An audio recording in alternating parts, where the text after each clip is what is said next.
우리가 계속해서 다윗의 세대를 우리가 함께 나누고 있습니다. 이 앞전 시간에는 우리가 특별히 하나님께서는 어떤 하나님이냐, 우리의 실수에도 불구하고 우리의 실수보다 훨씬 크신 하나님의 자비하심으로 우리를 붙드시는 하나님이다 라는 말씀을 드렸어요. 이 앞전에 천하의 명장 골리앗을 때려 죽인 이 다윗에게 커다란 두려움이 엄습하는 것을 우리가 보았습니다. 다윗에게 두려움이 임하니까 어떻게 됩니까? 예전에 그렇게 골리앗에게 다른 단창이나 어떤 무장도 하지 않았던 이 다윗, 그리고 물맷돌이면 충분했던 이 다윗이 이제는 칼과 단창을 구하는 모습을 우리가 보게 되지 않습니까? 커다란 두려움, 이 두려움이라고 하는 단어는 어떤 의미라고 그랬죠? 두 개의 마음이 두 개로 나뉘는 것이 두려움이다. 예전에는 믿음의 주에 온전케 하신 하나님이면 충분했고 하나님의 이름이면 충분했던 이 다윗에게 뭐예요? 이제는 커다란 두려움이 엄습하고 사울이 자기를 쫓는 3,000명의 군대들이 자기를 추적하는 것들을 보면서 삽시간에 일시적인 두려움으로 임할 때 이제 다윗의 눈에 무엇이 보이기 시작하면 다시 용모와 신장이 보이기 시작하고 칼과 단창으로 나도 무장해야겠다는 그런 생각을 한 나머지 이젠 큰 두려움이 임하니까 어떻게 해요? 그가 이제는 넙땅으로 가서 넙이라고 하는 땅에 가가지고 이 넙땅에 뭐가 있습니다? 성소가 있죠. 회막이 있는데 이곳에 제사장인 아히멜렉에게 가가지고 무엇을 구합니까? 가가지고 모르게 거짓말하죠. 왕이 나에게 비밀 첩보 작전을 맡겨가지고 이곳에 왔는데 내가 지금 배가 고프다 해가지고 진설병을 얻어먹은 다음에 뭐예요? 여기에 어떤 쓸만한 무기가 없습니까? 하니까 아히멜렉이 뭐라고 말하냐면 네가 예전에 엘라골짜기에서 죽였던 골리앗의 칼이 여기 있다 라고 말하니까 다윗이 뭐라고 말하냐면 그만한 무기가 어디 있겠습니까? 라고 의외로 이 다윗이 골리앗의 그 칼을 갖는 그런 엉뚱한 모습 우리가 보지 않습니까? 예전에는 영모와 신정 보지 않았습니다. 칼과 단창 보지 않았습니다. 전쟁이 여호와께 속하였음을 믿고 오직 여호와 이름이면 충분했던 이 다윗, 매일의 일상의 경건에 늘 능력이 있어서 사울이 자기 갑옷을 벗겨주고 칼과 단창을 줬어도 그것을 거부하고 나는 다른 사람의 경건으로 싸울 수 없습니다. 나의 경건이 아닌 것입니다. 나는 충분히 내가 예전에 익숙했던 매일의 경건으로 내가 광야에서 내가 싸웠던 물맷돌이면 충분합니다. 그렇게 했던 이 다윗이 이제는 뭐예요? 골리앗의 칼을 무장하고 나가더라고 하는 것이죠. 또 두려움이 임하니까 어떻게 해요?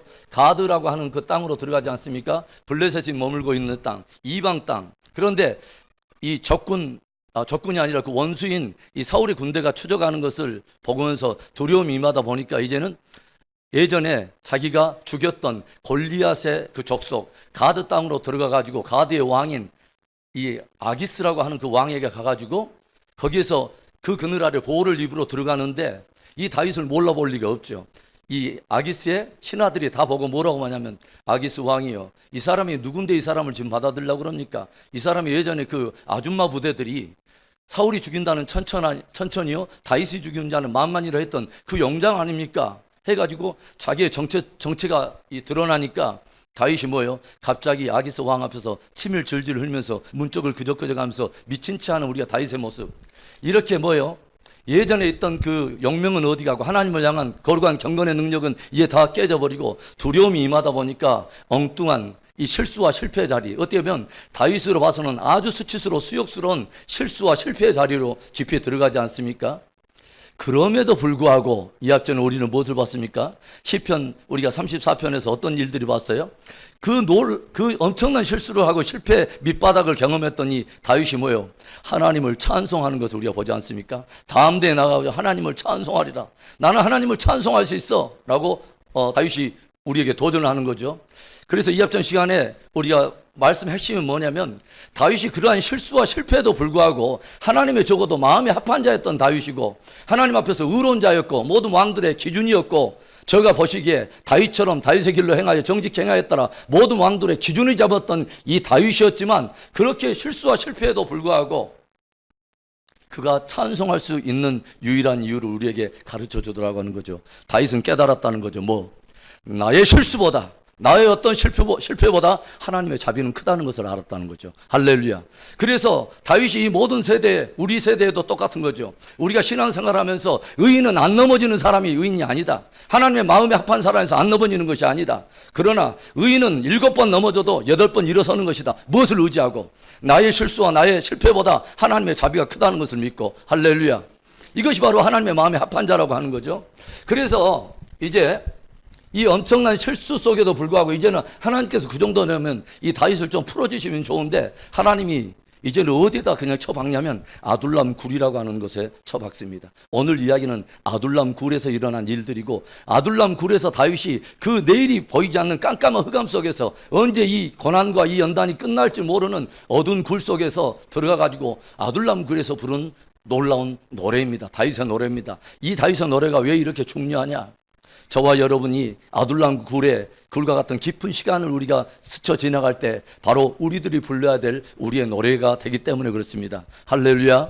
그래서 이 아둘람 굴 속으로 이제 들어가는데 우리가 무엇을 보게 되냐면, 이제는 하나님께서 이 하나님의 마음에 합한 자고, 정말 사울이 그렇게 완악한데 이 사울 밑에 붙여가지고 다윗에게 그 연단의 기간을 좀 짧게 해주면 좋은데, 그동안 이 실수와 실패를 충분히 경험하고 밑바닥을 경험했던 다윗을 이제는 좀 놓아줄 때가 됐는데, 그 정도 되면 사울을 이제 폐위시키고 다윗을 해주면 좋은데, 그런데 하나님께서는 뭐예요? 어디다 다시 쳐박냐면 아둘람 굴이라고 하는 깊은 어둠 속에 또 그런 시간을 또 허락하더라고 하는 거죠. 무엇을 말하는 것일까요? 왜 하나님께서는 알 수 없는 그런 고난을 기꺼이 허락하시는 걸까요? 그리 않아도 수치와 수욕을 충분히 당했는데 왜 또 깊은 어둠 속에 우리를 몰아넣으실 때가 있냐 하는 것입니다. 하나님께서는 장차 왕이 될 이 다윗에게 필요한 모든 기질과 믿음과 모든 그 어떤 인내, 이 모든 것들을 주님께서 이 시간을 통해서 철저하게 다윗을 훈련시켜 나가는 하나님의 섭리가 있다고 하는 것입니다. 저와 여러분이 정말 하나님의 섭리를 믿고 하나님의 계획을 믿는다면요, 오늘 우리가 아둘람 굴과 같은 연단의 시간을 지날지라도 하나님은 그 어떤 분마다 우리의 인생에 필요한 압력과 필요한 격려와 도전과 모든 것을 다 하시기 때문에 총체적인 환경을 통해서 오늘도 장차 우리에게 맡겨질 사명을 위해서 오늘 시간을 허락하사 그 안에서 우리에게 필요한 사명을 그날 감당하기 위해서 우리에게 필요한 모든 기질과 인내와 믿음을 연단시키시는 좋으신 하나님인 것을 믿을 수 있길 바랍니다. 하나님은 저와 여러분을 너무도 잘 알고 계시기 때문에 저와 여러분을 그렇게 고백할 수 있어요. 나는 지금 이해할 수 없지만 하나님은 내 인생에 나도 모르는 그분의 속도, 내 인생에 가장 필요한 속도를 따라서 그분은 아주 정확하게 오늘 우리를 연단시키신다 하는 것을 믿을 수 있길 바랍니다. 하나님의 사람들은 그것이 있었다는 거죠. 하나님이 나를 철저하게 아시고 나를 그런 연단 속에서도 빚어가신다고 하는 오늘을 향한 하나님의 섭리를 철저하게 믿을 수 있었다고 하는 것이죠. 그리고 아둘람 굴이 있으니까 어떤 사람들이 찾아옵니까? 예전에 왕궁에 서 있을 때는 오빠 부대가 알아줄 때는 만날 수 없었던 사람, 사울 왕의 총애를 있었던 그 왕궁에서는 만날 수 없던 아주 비천한 사람들이 찾아오지 않습니까? 어떤 사람들이요? 빚진 자, 원통한 자, 마음이 상한 자들, 이 사람들이 찾아오는데 한두 사람이 아니라 무려 400명이 찾아옵니다. 여러분, 조용히 생각이 없어. 내 앞가름 지금 하기도 힘든데 하나님께서 400명의 지금 보통 사람이 아니라 이 사람들이 예전에 내가 잘 나갈 때 찾아온 사람도 아니요, 잘 나갈 때는 찾아올 수도 없었고 찾아오지도 않았던 그런 사람들이에요. 그런 사람들, 비천한 사람들이 나에게 찾아와 가지고 나의 도움을 필요로 하고 나의 휘하에서 머물기를 원해서 적지 않은 400명의 사람들이 찾아왔다고 하는 거죠. 굉장히 의미가 있어요. 나중에 여러분이 사무엘하 23장에 보면은 이 다윗의 군대들의 이름이 쭉 나열되는데요, 이 다윗의 군대들은 어디서 빚어진 사람들이냐면 아둘람 굴에서 빚어진 사람들입니다. 하나님은 하나님의 사람들을 왕궁에서 연단하지 않습니다. 아둘람 굴에서 다윗과 같이 다윗의 정말 군대, 다윗의 나라의 그 신실한 백성들을, 다윗의 군대를 어디서 주님께서 연단시키냐면 다윗과 똑같이 함께 공동체 그룹으로 통째로 연단하고 어둠 속에서 함께 이 사람들을 연단해 가더라고 하는 거죠. 참으로 놀라운 거죠. 그러니까 사무엘하 23장에 보면 다윗의 3인방 있지 않습니까? 요압과 아비새와 아사엘과 같은 3인방이라든가 놀라운 그 군대들이 어디서 다 빚어진 사람들이라면 아둘람에서 빚어졌다고 하는 것입니다. 얼마나 놀라운 것입니까? 이 사람들은 어떤 사람들이냐면 적어도 사울이 제공하는 그늘을 오히려 거부하고 다윗과 같이 기꺼이 광야에서 고난과 박해와 연단과 방황을 함께 자처하면서 찾아온 사람들입니다.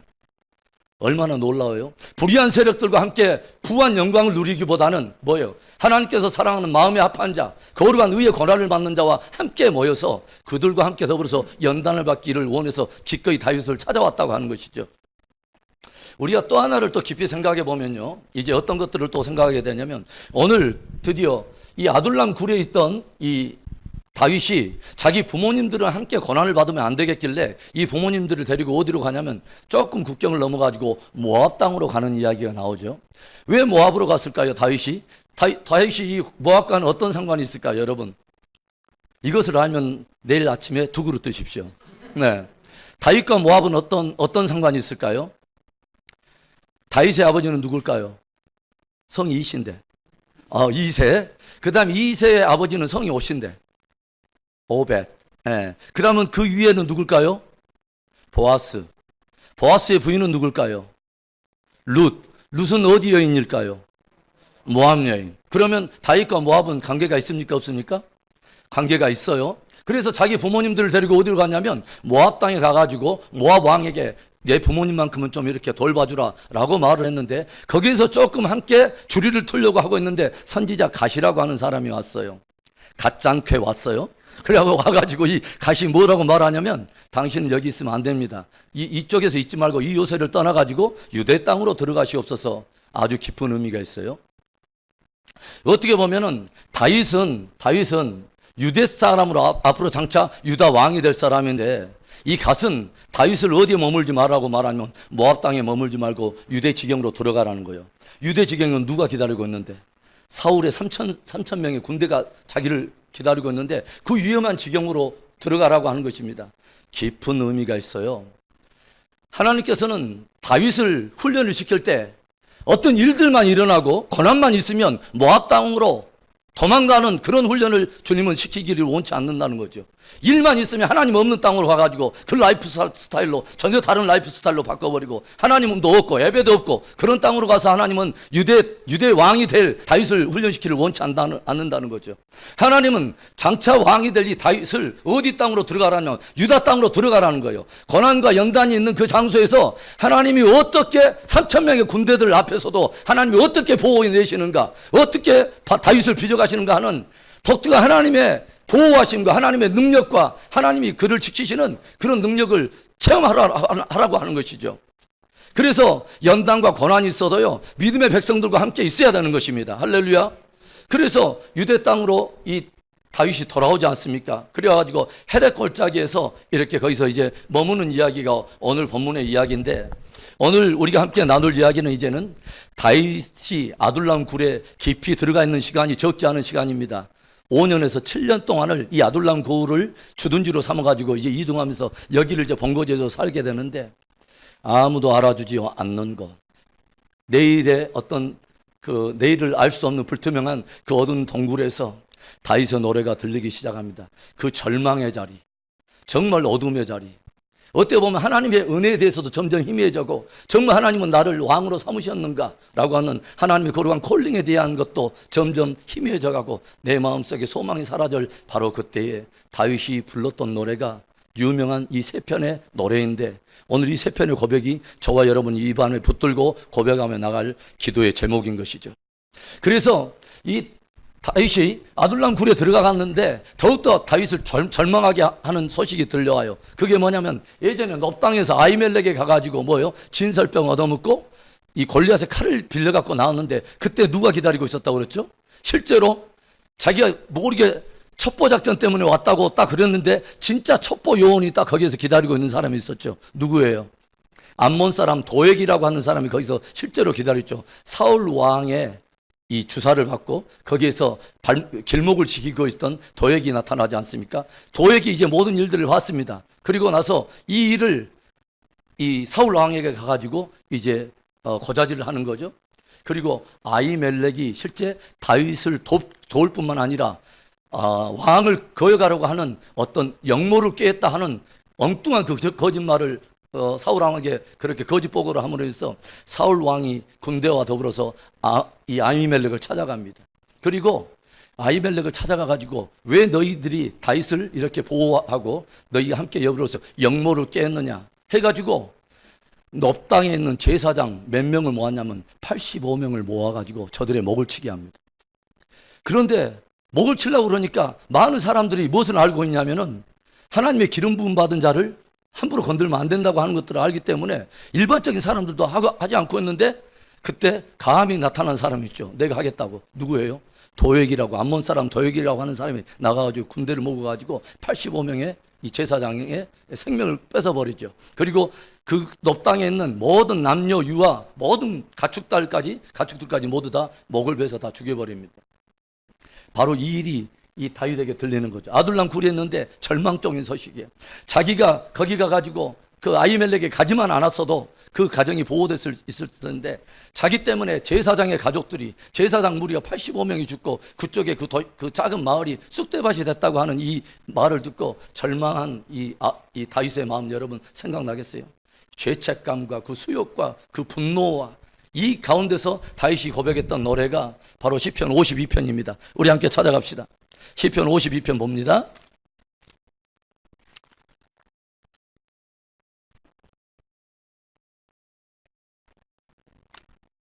시편 52편 1절부터 제가 전체 봅니다. 포악한 자여 내가 어찌하여 악한 계획을 스스로 자랑하는가. 하나님의 인자하심은 항상 있도다. 포악한 자는 지금 누구를 말하냐면 에돔 사람 도액을 지금 일컬어서 말하는 것이죠. 악한 계획을 네가 스스로 자랑하는가. 하나님의 인자하심은 항상 있도다. 왜 갑자기 하나님의 인자하심이 나와요? 뭐요?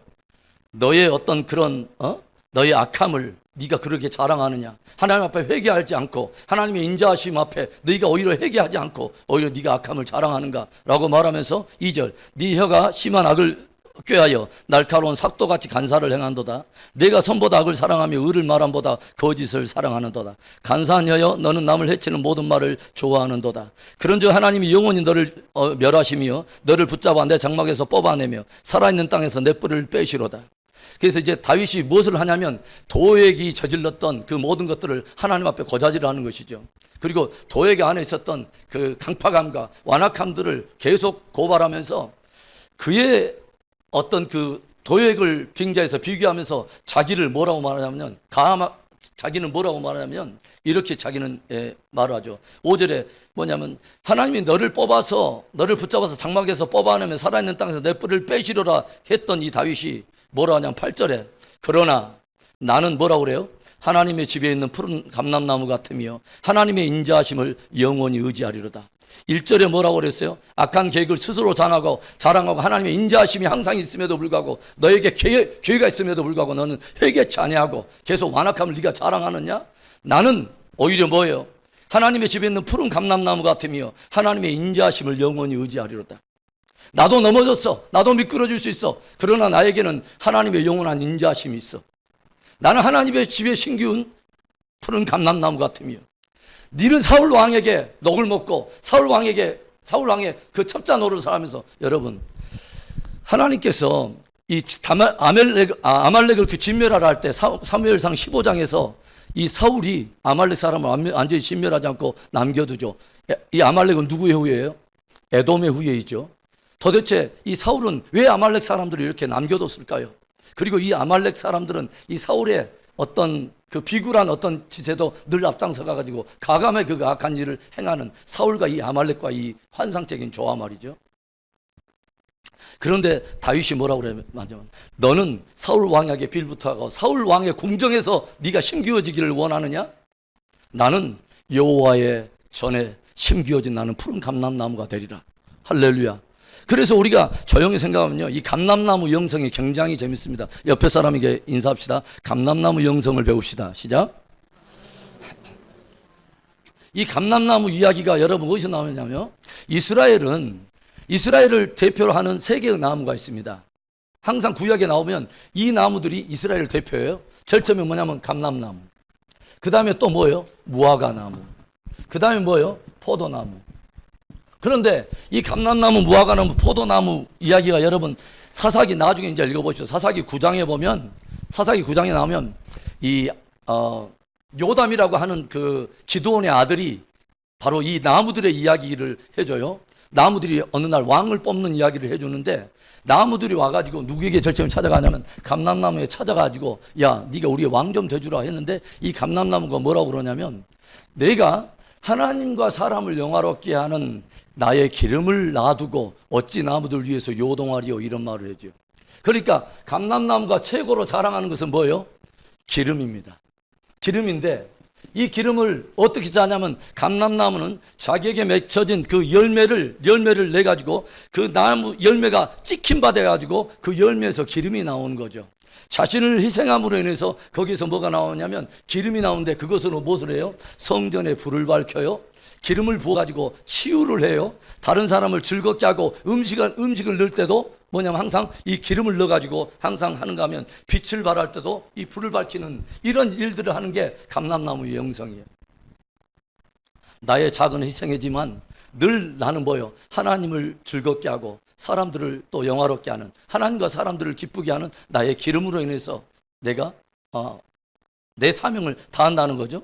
그런데 조용히 보면 이 감람나무 영성의 기름으로 인해서 많은 사람들을 유익하게 하는 것도 있고, 그 다음에 또 보면 이 감람나무에는 또 뭐가 있냐면요, 이 자라나는 속도가 늦어요. 자라나는 속도가 아주 늦습니다. 이것이 무엇을 말하는 거냐면, 어떻게 보면 다윗은 하나님의 집에 심겨진 감람나무와 같다고 하는데, 다윗이 제일 처음에 왕으로 기름을 부음을 받았음에도 불구하고 빠른 시간에 왕이 되질 않아요. 무려 13년 동안을 사울을 피해 다니면서 계속 광야의 전전긍긍하면서 뭐예요? 다윗 왕에게 왕의 영성이 빚어져 가는 것이죠. 누가 감람나무를 키울까요? 누가 감람나무의 영성을 키워가는 것입니까? 하나님께서 그의 인자하심으로 인해서 다윗의 영성이 세워져 가는 바로 그런 복된 마음을 지금 그렇게 표현해 놓은 것이죠. 그러나 천천히 자라남에도 불구하고 아주 장수하는 나무가 감람나무입니다. 하나님께서 이 다윗의 세대를 뭐라고 그럽니까?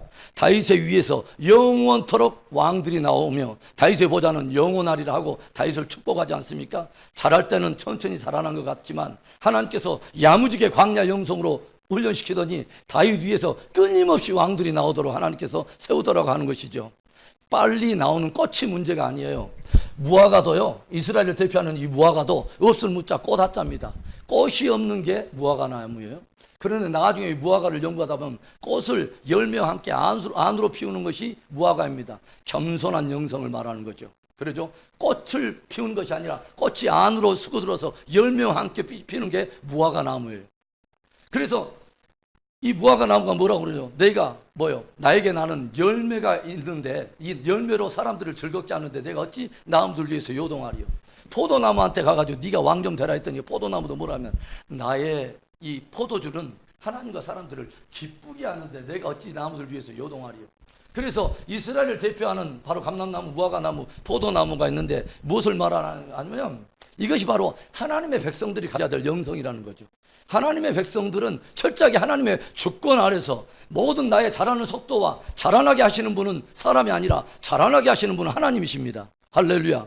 그래서 우리가 하나님의 주권 아래서 우리가 뭐요? 아둘람이라고 하는 기나긴 시간도 있고 어떻게 보면 이 두려움 속에 눌려가지고 나의 실패와 밑바닥을 바라보는 그런 시간도 넘기는 바가 있지만 이 모든 것들을 통해서 하나님께서 뭐요? 천천히 자라나게 하시면 하나님께서는 그분이 아시는 그분의 주권에서 우리를 잘 알고 계시기 때문에 우리를 견고하게 세우시를 원하는 하나님의 은혜가 있는 줄로 믿습니다. 그의 세대는 영원하리라. 영원하리라. 하나님께서 그렇게 야무지게 영성을 세워가신다고 하는 것이죠. 그리고 이 이스라엘 가운데는 그런 속담이 있어요. 당신은 결코 감람나무를 죽일 수 없다. 그건 무엇을 말하냐면 감람나무가 얼마나 생명력이 끈질긴지, 특별히 감람나무는요 모든 땅에서 다 잘 자랍니다. 박토든지 그게 옥토든지 가시밭든지 자갈밭든지 감람나무는 심어놨다 하면 감람나무는 거기서 생명력을 발해요. 광야 영성을 말하는 거죠. 왕궁에서도 베들레헴에서도 기브아에서도 아둘람에서도 열매를 맺어요. 다윗이 뭐예요? 광야 아무도 보지 않는 것을 베들레헴에서도 하나님을 예배했던 이 다윗이 똑같이 뭐예요? 이제는 기브아에서도 왕궁에서도 하나님을 예배하고 다시 처박혀가지고 아둘람 굴에 들어갔는데 오늘 아둘람 굴에서도 과연 다윗은 예배할 것이냐? 그의 가진 모든 일시적인 부와 영광들을 하나님이 다 뺏었었음에도 불구하고 그 인기 있는 자리, 많은 왕의 총애를 받고 요나단이 왕자가 자기 친구고 그 미갈이 왕의 딸이 자기의 아내가 된 이 높은 자리에서 하나님께서 모든 영광을, 모든 것들을, 형통한 것들을 형통해 보이는, 다른 사람은 그것 못 잡아주고 안달한 그것을 다 빼앗기더라도 다윗은 아둘람에서도 동일하게 하나님을 예배할 수 있느냐? 그런데 하나님은 다윗의 어떤 모습을 보냐면 아둘람 골에서 하나님을 예배하는 다윗을 보게 되더라고 하는 거죠. 할렐루야. 어떤 곳에 있어도 하나님을 향해서 예배하고 꽃을 피우는 사람이, 박토든지 어토든지 상관없이. 그래서요, 믿음의 사람들은 환경이 관건이 아닌 거예요. 늘 우리가 누구 앞에 서 있느냐가 관건인 것입니다. 할렐루야. 다윗은 이것을 어디에서 훈련을 받아요? 항상 베들레헴에서 훈련을 야무지게 받았어요. 아무도 찾아오지 않는 곳에서 예배하는 것을 배웠고, 아무도 보지 않는 곳에서 충성하는 것을 배웠어요. 누구 앞에서만? 하나님 앞에서만. 하나님 앞에서만 예배하고, 예배는 하나님 한 분이 관객인 것인데 사람들에게 보이기 위한 그런 예배가 아니라 철저하게 하나님께 예배와 하나님 한 분에게만 예배하는 것을 베들레헴에서 야무지게 훈련받았어요. 아무에게 타자지 않아도 그곳에서 아무도 보지 않지만 아버지께서 맡기신 지극히 작은 일상의 작은 일이지만 최선을 다해서 충성하는 것을 베들레헴에서 야무지게 훈련을 받았어요. 그러니까 그가 왕궁에 있던, 어디 기부하에 있던, 아둘람 꼬차기에 박혀있던 그 시간이 1년이든 2년이든 상관없이 다윗이 철저하게 의지했던 것은 나는 늘 하나님 앞에 서 있다는 것입니다. 할렐루야. 이 복되고 아름다운 그 마음이요, 어떤 땅이든 상관이 없어요. 옥토든 광야든 도망자의 땅이든지 상관이 없어요. 감람나무 어디서든지 잘 자라요. 그리고 이 감람나무는 특별히 강인한 생명력을 가지고 있어요. 특별히 감람나무는 가운데를 찍어도 한참 있다 보면 거기서 또 생명이 나와요. 불 태웠는데 다 탔는데 싶은데 조금만 밑둥이만 있어도 거기서 다시 새싹이 나온 게 감람나무예요. 다윗의 그 영성 아니겠어요? 다 죽었는가 싶었는데, 다 찍혔는가 싶었는데 거기 또 스르르 일어나고, 넘어졌는데 7번 넘어졌는데 거기 또 스르르 일어나고. 무엇을 가지고 일어나냐? 나는 여호와의 집에 심겨진 감람나무라. 그의 인자하심을 의지해서 내가 일어나리로다. 할렐루야. 어떤 환경이 몰려와도 다윗 안에 있었던 철저한 그 정체성 뭐냐? 나는 하나님의 사랑받는 자요, 하나님을 사랑하는 자들. 이 정체성이 흔들려 본 적이 없어요. 그러니까 끝까지 어디로 가냐면 자비하심 앞에 나가는 거죠. 나의 실수와 나의 곤욕스러운 어떤 수치에 이 모든 것보다 훨씬 크신 하나님의 자비하심, 그 하나님의 자비하심, 이 풍성한 여호와의 전에 심기어진 나는 푸른 감람나무라. 할렐루야. 우리 한번 따라합시다. 나는 하나님의 집에 심기어진 푸른 감람나무. 옆에 분을 축복합시다. 감집사님 승리하세요. 시작.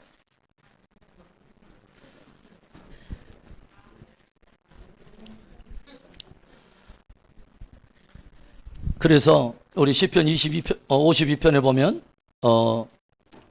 그 다윗의 고백의 마지막 부분에 뭐라고 나와요? 8절에 그러나 나는 하나님의 집에 있는 푸른 감람나무 같으며 하나님의 인자하심을 영원히 의지하리로다. 주께서 이를 행하셨으므로 내가 영원히 주께 감사하고 주의 이름이 선하심으로 주의 성도 앞에서 내가 주의 이름을 사모하리로다. 그래 인생들아, 너희들은 사울의 왕궁에다 너희들은 심겨라. 사람들 찾아다니고 너희들 남들을 추구하는 그런 가치관을 가지고 살아라. 그러나 나는 여호와의 집에 심겨진 푸른 감람나무라. 나는 주의 인자하시면 충분하고 하나님 한 분이면 족하다라고 하는 복음이 나에게 복음이 되어버린, 나의 복음이 되어버린 다윗의 소중한 노래. 아둘람 굴 칠흑같은 그 암흑 속에서 그 안에서 흘러나오는, 아둘람 동굴에서 흘러나오는 다윗의 노래, 얼마나 하나님이 기쁘게 그 노래를 받으셨을까요? 하나님, 나는 하나님의 집에 심겨진 푸른 감람나무입니다. 하나님의 자비하심으로 인하여 나는 또 일어나고 넘어지고 또 다시 일어설 수 있고, 내가 수치와 곤욕의 자리에서도 또 다시 일어날 수 있는 것은 나의 실패, 내 어떤 수치스러운 존재보다도 훨씬 크신 하나님의 사랑이 있기 때문입니다. 난 그 하나님을 찬양할 것입니다. 할렐루야. 두 번째 노래가 있어요. 시편 42편인데 우리 또 찾아가 봅시다. 시편 42편에 시편 142편입니다. 죄송합니다. 시편 142편 찾아갑니다. 시편 142편에 그 위에 작은 부제가 또 나오죠. 다윗이 굴에 있을 때 지은 마스길 곧 기도다. 여기에서 계속 이제 나오는 그 표현들 봐보세요. 1절, 내가 소리내어 여호와께 부르짖으며 소리내어 여호와께 간구하는도다. 내가 내 원통함을 그의 앞에 토로하며 내 우환을 그의 앞에 진술하는도다. 이렇게 사람들 앞에서 무엇인가를 내가 상황을 이야기하고 어떤 불평한 환경을 이야기하면 그것이 불평이 되겠지만, 하나님 앞에는 있는 그대로를 토로하는 것도 그것이 하나님은 기도로 받으신다고 하는 거죠. 그런데 3절에 내 영이 내 속에서 상할 때도 주께서 내 길을 아셨나이다. 내가 가는 길에 그들이 나를 잡으려고 얼물을 숨겼나이다. 4절에 오른쪽을 살펴보소서 나를 아는 이도 없고 나의 피난처도 없고 내 영혼을 돌보는 이도 없나이다. 5절 우리 함께 읽어볼까요? 여호와여 내가 주께 부르짖어 말하기를 주는 나의 피난처시요 살아있는 사람들의 땅에서 나의 분기시라 하였나이다. 다윗이 아둘람 굴에서 하나님 앞에 빚어지는 시간에 무엇을 하나님은 빚기를 원하실까요? 하나님, 내 마음에 상한 모든 길을 오직 주님만이 아십니다. 인생 가운데 나를 아는 이도 없고 내가 따로 찾아갔을 피난처도 없고 나의 분깃도 없습니다. 내가 높 땅에 가서 아히멜렉도 찾아가 보고 아기스 왕도 찾아가 보고 많은 사람들 인생들 찾아가 봤지만 내가 기브아 왕궁에서 아둘람 굴로 떨어진 바로 이때 아무도 나의 아픔을 알 자도 없고 누군가 나를 찾아와서 알아주는 사람도 없고 피난처도 없고 그렇습니다. 그런데 여러분 그거 아세요? 그러면서 다윗이 뭐라고 그러고 주는 나의 피난처시요 주님은 나의 분기십니다 라고 고백해요. 때때로 하나님은요 바로 그 고백을 다윗의 세대에게 원하셔서 때때로 아둘람 굴 깊은 곳을 허락하신다는 거 아십니까? 주님, 인생 가운데 누가 나의 피난처입니다. 사울 왕이 나의 그늘입니다. 아기스 왕이 나의 분기십니다 라고 그런 사람이 아니라 하나님, 주님만이 나의 마음을 아시고 나의 눈물의 의미를 아시고 내 마음의 상한 길을 아시나이다.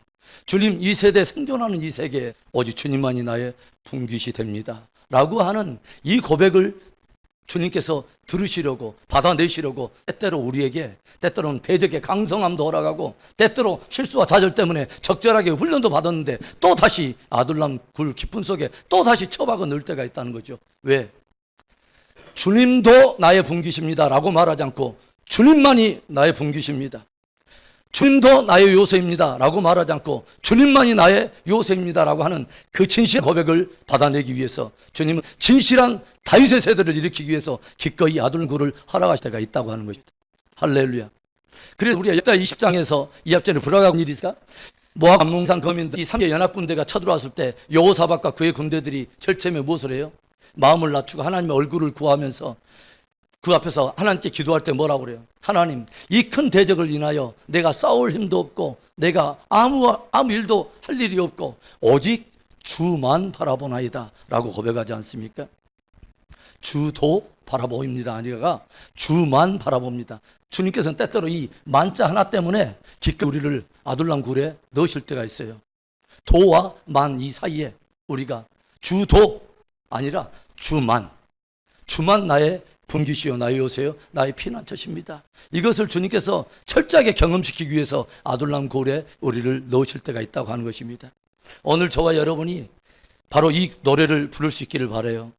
주는 나의 피난처시요 살아있는 사람들의 땅에서 나의 분깃이라 하였나이다. 할렐루야.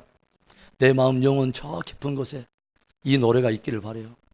나는 주의 전에 심겨진 푸른 감람나무요 주님, 이 세상에서 생존하는 세계에서 내가 주님께 고백합니다. 주님만이 나의 피난처시요 주님만이 나의 분깃이 됩니다 라고 하는 이 노래 말입니다. 얼마나 보배로운 노래입니까? 그것도 더구나 아둘람 굴에서 이 노래를 불렀다고 하는 것이죠.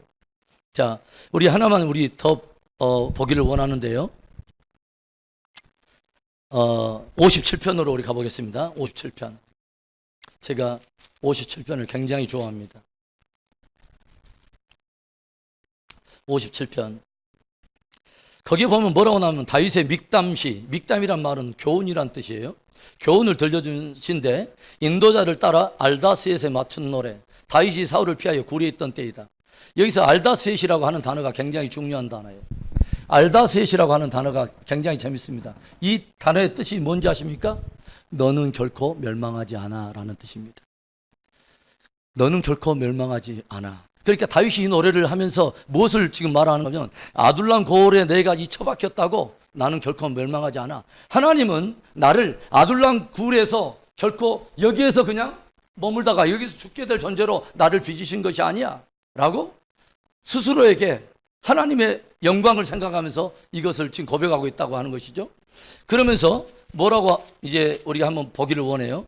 그래서 뭐라고 한번 봅시다. 1절에 하나님이여 내게 은혜를 베푸소서, 내게 은혜를 베푸소서, 내 영혼이 주께로 피하되 주의 날개 그늘 아래에서 이 재앙들이 지나가기까지 피하리이다. 여기 다윗은 어떤 단어를 썼냐면 분명히 재앙이라고 말했어요. 인간적인 관점으로 이미 다 끝난 이야기 다윗의 스토리를 우리는 들으냐 그러지, 실제 그 현장 속에 하프 스토리 한심에서 다윗이 서 있으면서 이 아둘람 굴을 경험하고 있다면 그에게 말 그대로 고통 자체가 실제인 것이죠. 그래서 재앙이란 말을 썼습니다. 이 재앙이라는 말을 썼어요. 그리고 또 3절에 보세요. 그가 하늘에서 보내사 나를 삼키려는 자의 비방에서 나를 구원하실지라 하나님이 그의 인자와 진리를 보내시리다. 4절 내 영혼이 사자들 가운데서 살며, 내 영혼이 꼭 사자들 사이에 지금 놓여 있는 것 같다는 거예요. 내가 불사르는 자들 중에 누웠으니 사람들의 아들들 중에라. 그들의 이는 이빨은 창과 화살이요 그들의 혀는 날카로운 칼이로다. 그러니까 주변에 이를 봐도 저기를 봐도 나 잡아먹을 사람밖에 없다는 거지. 그들의 그 입술로 쏘아대는 그 참소와 저주와 그 악담과 이 모든 걸 창과 화살이 되어서 내 마음 심장을 도려내면서 내 마음에 큰 비수 같은 아픔을 줄 때가 있다고 하는 거죠. 그리고 또 보면은 6절에 그들이 내 걸음을 막으려고 그물을 준비하였으니 내 영혼이 억울하도다. 그들이 내 앞에 웅덩이를 봤으나 자기들이 그 중에 빠졌도다. 계속해서 그물, 웅덩이 빠지는 그런 이야기를 하는데 이상한 게 하나 있죠. 그 상황 자체를 그대로 표현하는 굉장히 고통스러운 그런 단어들이 나오는데 난데없이 이제 다윗이 뭐라고 말하냐면 이 말씀을 갑자기 고백하는 거죠. 5절에 하나님이여 주는 하늘 위에 높이 들리시며 주의 영광이 온 세계 위에 높아지기를 원하네. 여러분 엉뚱하지 않아요? 저는 다윗이 굉장히 엉뚱하다고 생각해요. 엉덩이가 뚱뚱하다는 이야기 아니라 때때로 굉장히 엉뚱해요. 난데없이 이런 굉장히 곤욕스러운 이야기를 막 하다가 난데없이 갑자기 승리를 선포하면서 막 나오고요. 이해할 수 없는 이 다윗의 그런 영성이 있어요. 그런데 그때마다 우리가 어떤 대전환을 보냐면 어떤 상황과 환경에 막 몰입하면서 묵상하던 이 다윗이 그 자리에서 이 놀라운 영광의 선포를 할 때는 언제냐면 하나님을 기억할 때부터. 할렐루야. 모든 인생의 실타래가 막 얽히고 이리저리 설키고 답이 나오지 않는 기나긴 밤을 지나던 이 다윗이 갑자기 난데없이 하나님이여 주는 하늘 위에 높으시며 주의 진리는 온 세계 위에 충만하나이다. 갑자기 하나님을 찬송하면서 나가잖아요. 또 보면은 뭐예요? 6절에 내 영혼이 억울하도다. 내 앞에 웅덩이를 봤으나 자기들이 그 중에 빠졌도다. 막 또 고통을 이야기하고 있는데 7절에는 난데없이 뭐예요? 하나님이여 내 마음이 확정되었고 내 마음이 확정되었으니 내가 노래하고 내가 찬송하리로다. 내 영광아 깰지어다. 비파야 수금아 깰지어다. 내가 새벽을 깨우리로다. 할렐루야.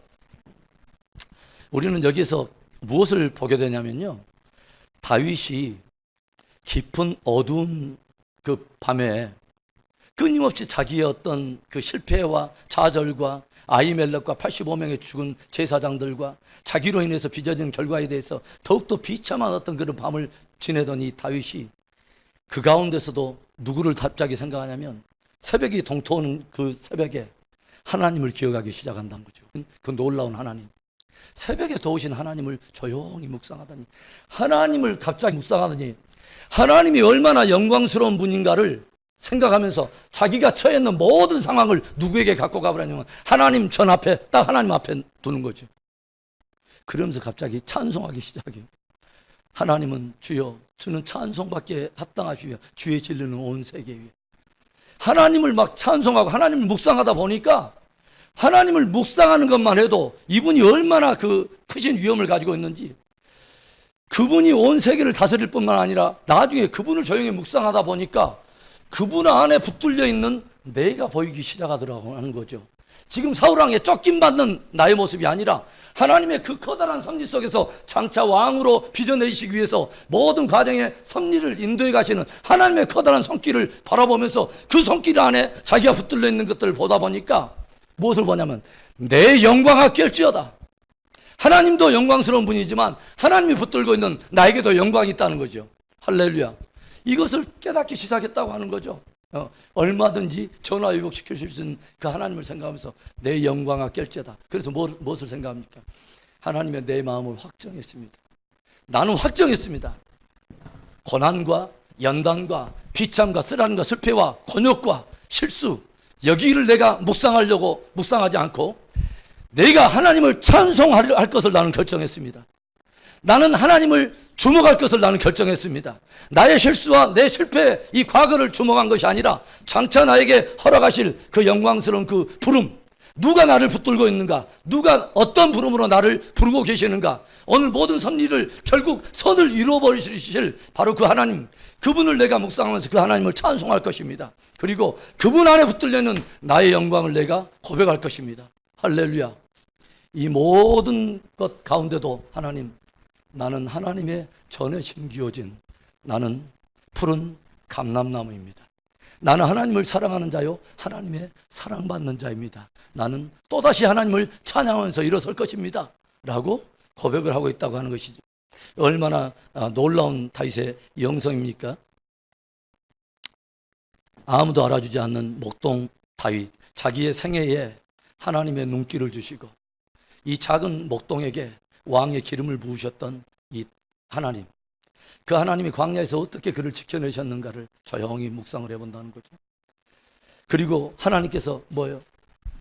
왕으로 빚어내기 위해서 많은 고난과 연단도 허락하셨지만 그 가운데서 유대 땅이 아니면 그 영성이 빚어지지 않게, 모압 땅이 하나님 없는 땅이 아니라 그래도 고난과 연단이 있더라도 유대 땅으로 들어가라. 거기에서 빚기를 원하시는 하나님의 특별한 계획이 있기 때문에 우리를 오늘 유대 땅으로 기꺼이 우리를 이끌어 들이실 때가 있어요. 네? 모압 땅, 하나님 없는 땅, 그런 땅이 아니라 하나님의 경륜이 있는 땅, 바로 그곳에서 하나님이 우리를 빚어내시기 위한 귀한 은혜가 있기 때문에 그곳에 우리를 부르신다고 하는 것이죠. 그리고 아둘람 굴에 처박아가지고 주도 나의 피난처입니다가 아니라 주님만이 나의 피난처입니다. 주님만이 나의 분기십니다 라고 하는 마음에 이 고백을 진짜 눈물 진하게 주님이 받아내기 위해서 기꺼이 아둘람 굴을 허락하실 때가 있다고 하는 거죠.